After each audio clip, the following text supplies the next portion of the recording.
Bonjour, aujourd'hui je vais parler du couple sacré, du couple divin. Le couple, emprisonné dans les lois médiatiques, se dirige vers les règlements de compte, basés sur l'ego, la sexualité à tout prix, qui engendre souffrance et méconnaissance de soi, de l'autre et de l'entité que forme le couple.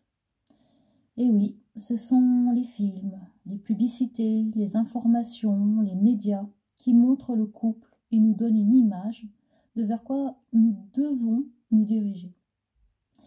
Et comme tout média de ce type, il nous informe de façon inconsciente, évidemment.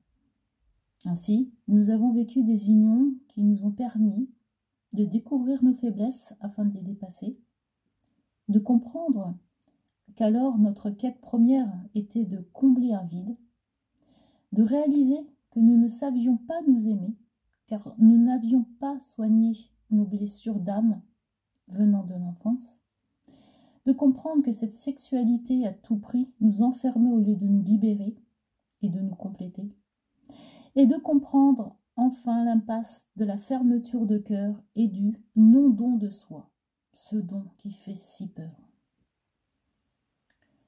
La vie étant bien faite, nous rencontrons toujours la personne idéale pour nous faire comprendre ce qu'il y a en nous, en agissant la plupart du temps en miroir. Notre cœur nous connaît bien mieux que nous. Et c'est pour cela qu'à chaque fois, l'amour est fort, allant au-delà de nos peurs du passé. Notre seule erreur est, enthousiastes que nous sommes, est d'aller trop vite. Cette vitesse nous empêche de découvrir l'autre et nous empêche de calmer nos peurs. En nous mettant en couple trop tôt, cela cristallise toutes ces peurs non réglées, non vues ou non connues, en les amplifiant pour inévitablement se diriger vers la séparation.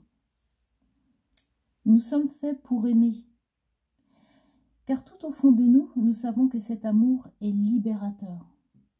C'est pourquoi que nous nous relevons et que l'amour renaît toujours plus beau et plus fort en nous. Le couple libéré de cet apprentissage médiatique, de nos attachements, de notre ego qui entretient la peur de l'autre, évolue enfin et naturellement vers le partage, le respect, l'égalité, soit vers le couple sacré. Ces épreuves nous ont appris qui nous sommes vraiment. Nous avons pleuré de nos imperfections et de nos bassesses. En nous pardonnant, comprenant que nous n'avions agi que par nos connaissances limitées de l'époque, nous redécouvrons que nous avons un cœur pur et surtout, nous pouvons à notre tour pardonner. En faisant la paix avec nous-mêmes, nous ressentons l'amour qui est en nous et nous sentons enfin comblés, mais sans plus de vide à remplir.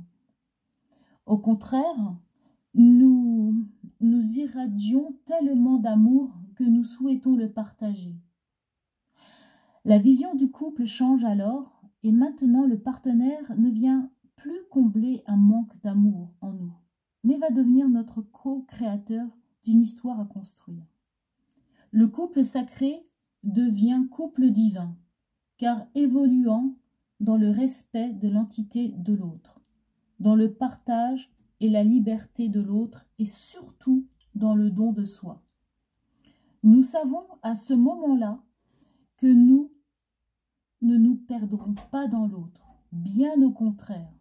Nous allons nous réaliser car l'autre c'est nous, c'est une partie de nous.